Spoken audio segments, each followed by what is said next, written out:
زمین پر میرے اور تمہارے سوا کوئی ایمان والا نہیں، اس لحاظ سے تم میری دینی بہن ہو۔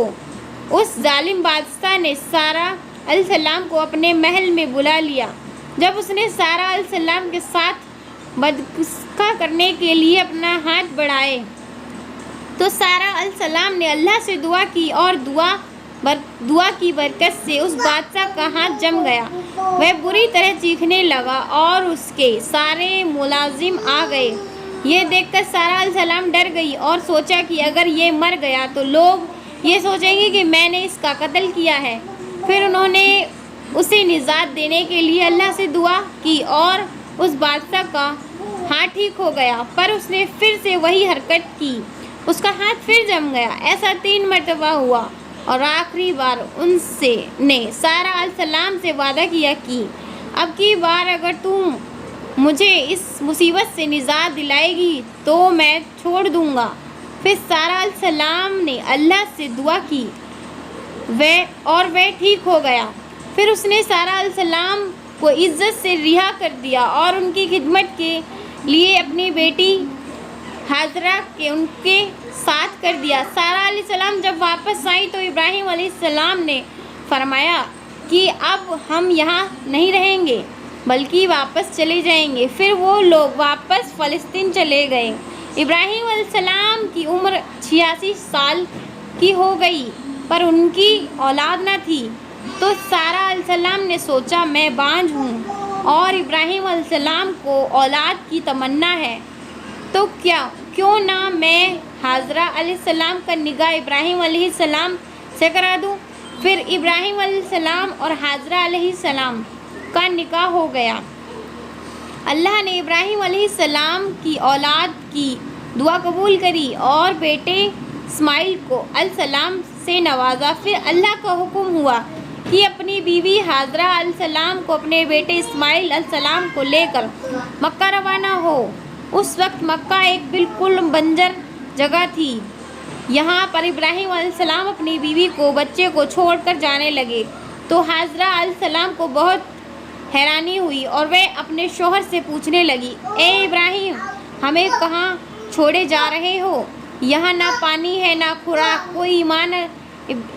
کوئی انسان۔ ابراہیم علیہ السلام نے کوئی جواب نہیں دیا اور چلتے رہے۔ ہاجرہ علیہ السلام ان کے پیچھے چلتی رہیں اور سوال کرتی رہیں کہ ہمیں کس کے حوالے کر کے جا رہے ہو؟ یہاں تو بالکل بے آباد جگہ ہے۔ ابراہیم علیہ السلام نے پھر بھی کوئی جواب نہیں دیا۔ آخر ہاجرہ علیہ السلام نے ان سے پوچھا، کیا آپ کو اللہ نے اس کام کا حکم دیا ہے؟ تو ابراہیم علیہ السلام نے فرمایا ہاں۔ تب سیدہ ہاجرہ مطمئن ہو گئیں اور بولی، اگر یہ بات ہے تو اللہ ہمیں بالکل ضائع نہیں ہونے دے گا۔ خوراک اور پانی چند دن میں ختم ہو گیا، پانی کا ایک بھی قطرہ نہ بچا۔ خوراک نہ ملنے کی وجہ سے ماں کا دودھ بھی خشک ہو گیا۔ اب بچہ بھوک سے بلک لگا۔ ہاجرہ علیہ السلام نے اپنے بچے کو بھوک سے روتا ہوا نہیں دیکھ سکتی تھی، اس لیے انہوں نے بچے کو وہیں چھوڑا اور پاس کی پہاڑی صفا طرف دوڑی کہ شاید کسی طرف پانی یا خوراک نظر آ جائے یا کسی انسان کی جھلک نظر آ جائے۔ جب کچھ نظر نہ آیا تو نشے کی طرف پہنچی، پر جب انہیں بچہ نظر نہ آنا بند ہو گیا تو تیزی سے مروہ کی پہاڑی کی طرف دوڑی، وہاں بھی کچھ نظر نہ آیا۔ خیال آیا کہ پھر سے کوشش کرنی چاہیے۔ اس طرح انہوں نے صفا اور مروہ کے درمیان 7 چکر لگائے۔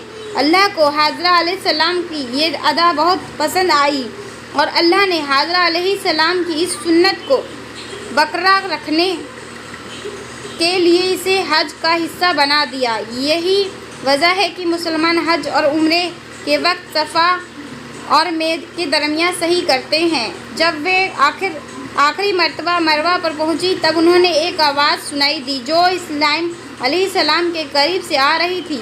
وہ جلدی سے اپنے بچے کے پاس پہنچی تو دیکھا کہ اسماعیل علیہ السلام کے قدموں کے نیچے سے پانی پھوٹ رہا۔ اللہ نے جبرائیل علیہ السلام کو ہاجرہ علیہ السلام کی مدد کے لیے بھیجا تھا۔ انہوں نے زمزم والی جگہ پر اپنا پیر مارا تو اسماعیل علیہ السلام کے قدموں کے پاس سے زمزم کا عظیم چشمہ جاری ہو گیا۔ اللہ نے اپنے ان بندوں کے لیے زمین پھاڑ کر ایک چشمہ نکال دیا۔ یہی آب زمزم کا آغاز تھا۔ حاضرہ علیہ السلام پانی کو حیرانی اور خوشی سے دیکھ رہی تھی۔ جب انہوں نے دیکھا کہ پانی چاروں طرف بہہ رہا تھا تو انہوں نے زمین کو کھودنا شروع کر دیا تاکہ پانی ادھر ادھر نہ بہہ جائے۔ پھر انہوں نے اس گڈھے کے چاروں طرف پتھر رکھ دیے اور بولی، زمزم پانی رک جا۔ نبی صلی اللہ علیہ وسلم کا فرمان ہے، اللہ اسماعیل علیہ السلام کا والدہ پر رحم فرما۔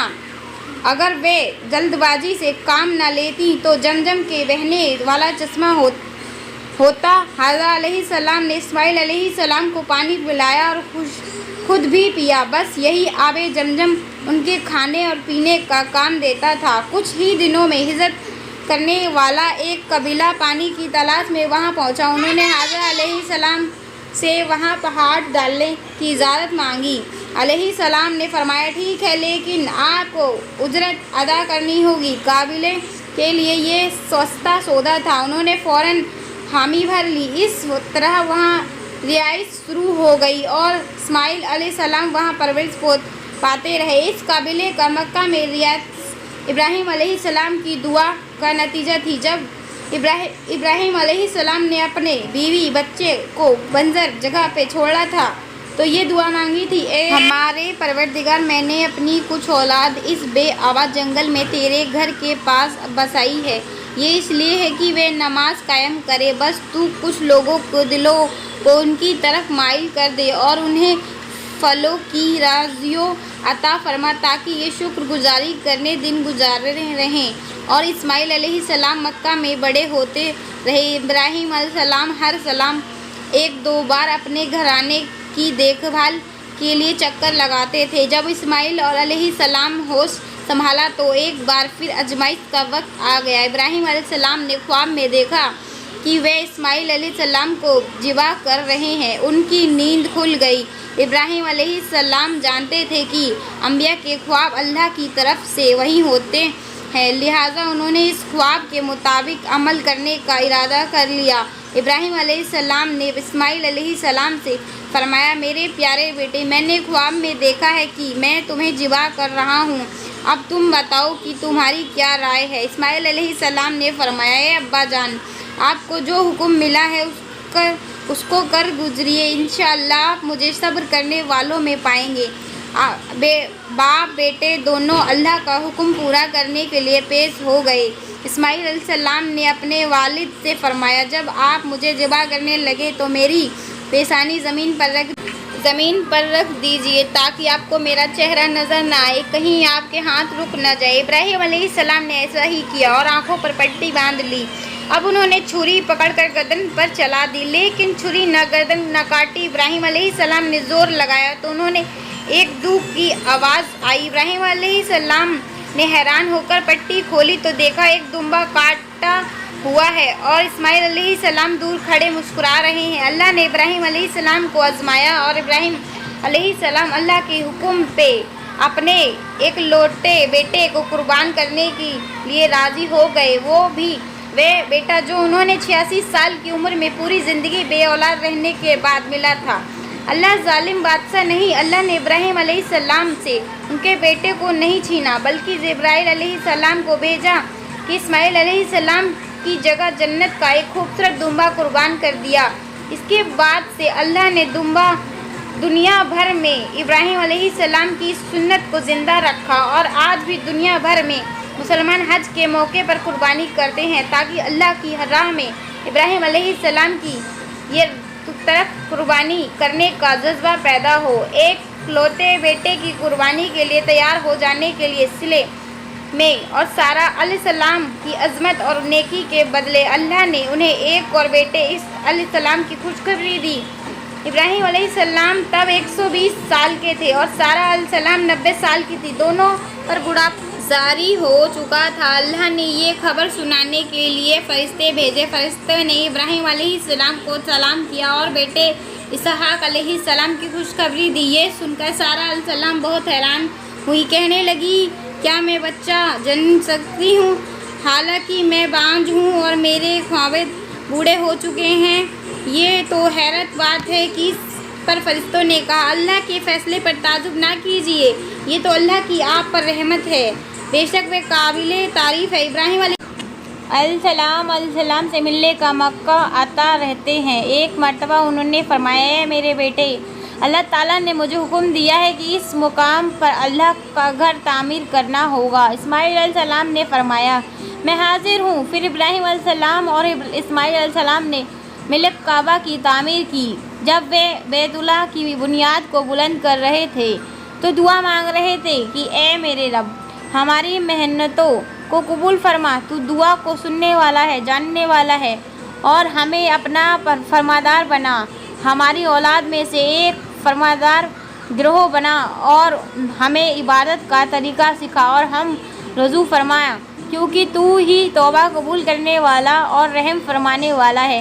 اے ہمارے رب، ان پر انہی لوگوں میں سے ایک رسول بھیج جو ان پر تیری آیت کی تلاوت کرے اور تیری کتاب اور حکمت سکھائے اور انہیں پاک کرے، یوں ہی تو غالب اور ہمت والا ہے۔ تعمیر کے وقت اللہ نے جنت میں سے ایک پتھر بھیجا تھا جس کا نام حجر اسود تھا۔ یہ پتھر نہایت سفید تھا۔ اب یہ پتھر لوگوں کے گناہوں کی وجہ سے کالا ہو گیا۔ تعمیر کے وقت ابراہیم علیہ السلام کو ایک پتھر پر کھڑے ہوئے، وہ ننگے پیر تھے، اسی وقت پتھر پگھل گیا اور پتھر پر ان کے پیروں کے نشانات آ گئے۔ اسی پتھر کو آج مقام ابراہیم کہا جاتا ہے اور آج بھی لوگ اسے دیکھ سکتے ہیں۔ اس طرح کعبہ کی تعمیر ہوا۔ اللہ نے ابراہیم علیہ السلام کو حکم دیا کہ لوگوں میں حج کا اعلان کرو۔ اس پر ابراہیم علیہ السلام نے فرمایا، اے اللہ، میری آواز بھلا کس تک پہنچے گی؟ اللہ نے جواب دیا، آپ کے ذمے آواز لگانا ہے،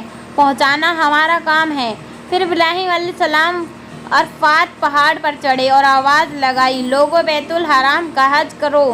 اسی بے برکت اللہ نے بیت الحرام کی محبت لوگوں کے دلوں میں ڈال دی، جس کی وجہ سے آج تک ہر کوئی حج اور عمرہ کی خواہش رکھتا ہے اور ہزاروں لوگ ہر سال بیت اللہ کا حج کرنے کے لیے جاتے ہیں۔ ابراہیم علیہ السلام نے 175 سال کی عمر میں وفات پائی۔ ابراہیم علیہ السلام پر بہت آزمائش آئی، پر ہر مسئلے میں ابراہیم علیہ السلام نے اللہ کے وفادار رہے، اس لیے اللہ نے ابراہیم علیہ السلام کو خلیل الرحمن کے لقب سے نوازا، یعنی اللہ کا دوست تو تھا۔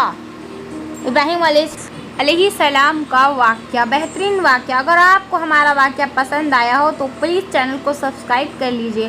آپ کو ایسے ہی مزید ویڈیو کے لیے ہمارے یوٹیوب چینل سبسکرائب کرنا بالکل نہ بھولیں، اور مجھے آپ کمنٹ میں بتائیں کہ آپ نیکسٹ کون سی سٹوری سننا چاہتے ہیں۔ چلیے، جب تک کے لیے مجھے اجازت دیجیے، ملتے ہیں آپ کو نیکسٹ ویڈیو میں۔ اللہ حافظ۔